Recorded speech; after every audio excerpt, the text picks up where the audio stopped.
Good evening and salutations, my B&B fans. So, Thomas proposed to Hope, and Hope said no. Now,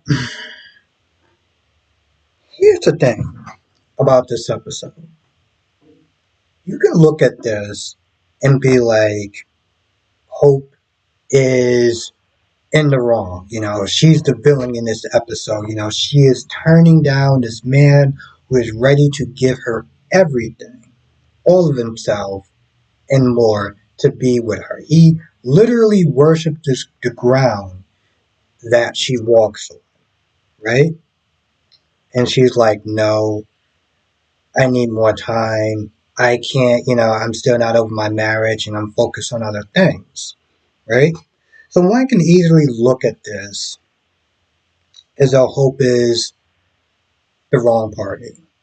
And in some ways she still is. But let's rewind back to like 3 months or so, right? When she literally told him, hey, listen, this is just for fun. This is nothing serious. I don't want anything serious out of this. And I need you to understand that. And she's made that clear on multiple occasions.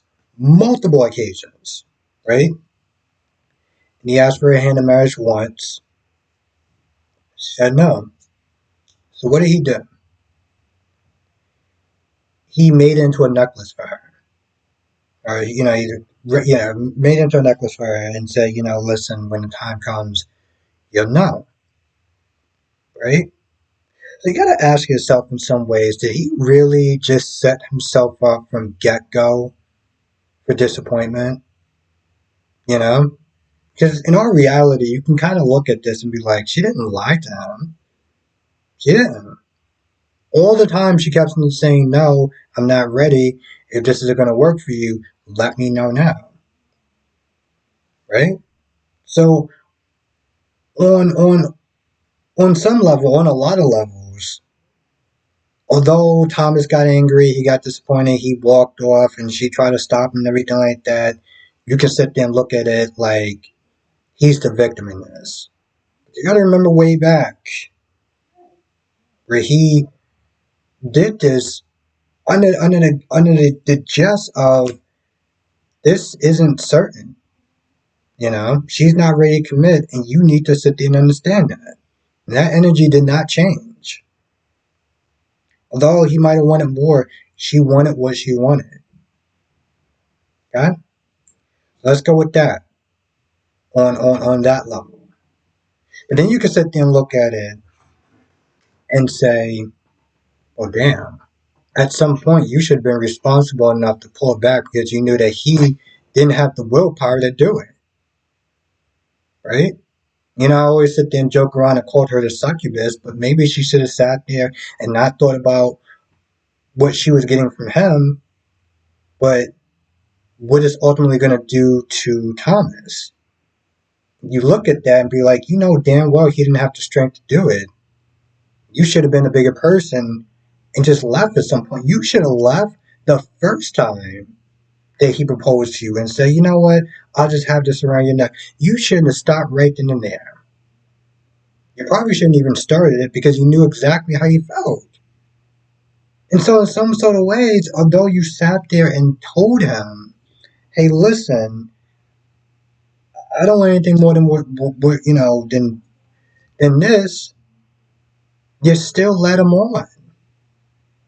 Yeah, you told him, but you're still stuck around.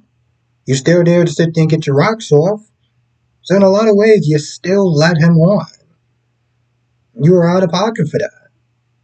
And Steffi sat there and said multiple times, hey, listen, if this isn't going to work, do not lead my brother on. Brooke told her, do not lead him on. Rich told her, do not lead him on. And what did you wind up doing? You wind up letting him on. Like, what are we doing at this point? That's because Hope wanted what Hope wanted, and everyone else and everything else just didn't really matter. You wanted what you wanted, That's the bottom line. So, in the end, you're sitting up there crying and everything like that. But I'm like, boo, how bad should we feel for you? This man just literally broke this man's heart by leading him on. And you could have stopped this at any point in time by saying, you know what, I'm done. I'm not going to do this. And, you know, that's it.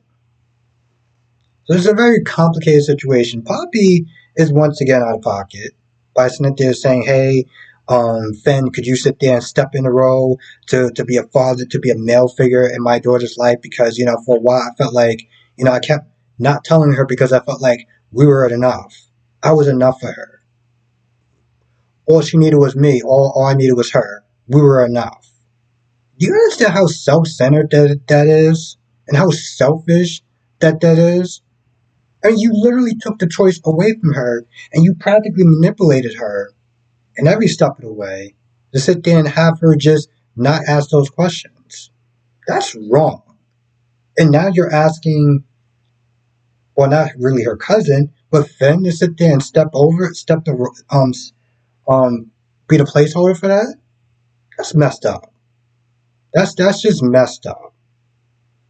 Although I do not like Lee, um, and I think that she does. Here's the thing.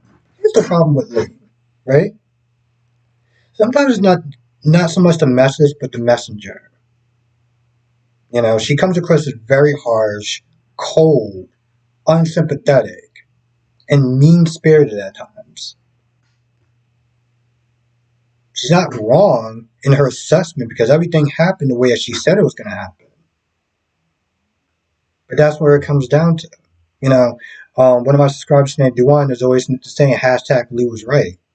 And yeah, but the messenger sucked.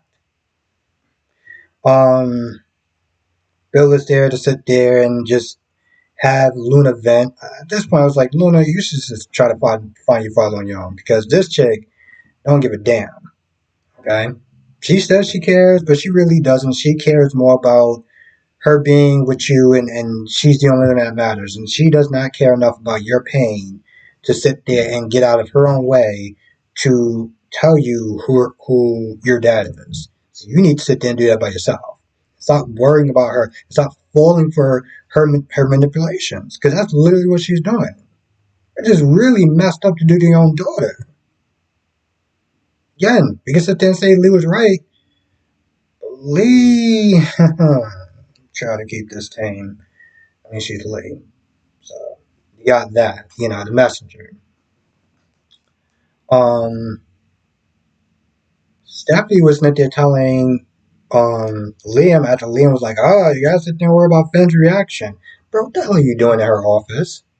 How many times did Finn sit there and say, um, leave his wife alone? I know he's just gonna be like, oh, I was there for Kelly. No, you were just being kind of a scumbag. That's what you're there for. Stuff even says, hey, listen, I don't want, this whole thing with Hope and leading him on. And then after having that talk, she finds him and he's all sad and disappointed. And she's like, I knew this was going to happen.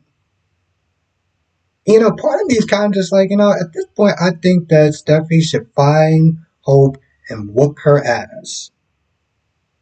The same energy that she came in when she clocked Sheila is the same energy she needs to then come in with Hope, because she sat there and warned Hope, but Hope was all about Hope and her feelings and being a succubus. And now you just heard it. Now you just sat there and hurt her brother, regardless of what the intentions was. You did it, and it was irresponsible. Well, I'm sitting there saying Steffi is the queen of LA. She had to sit there and prove it a couple of times to Sheila by clocking her in the face. Maybe it's time for somebody else to sit there and be reminded. Just saying. I feel like that's about it, but I can't think of anything else. So write it down in the comment section below, and I will see you in the next video.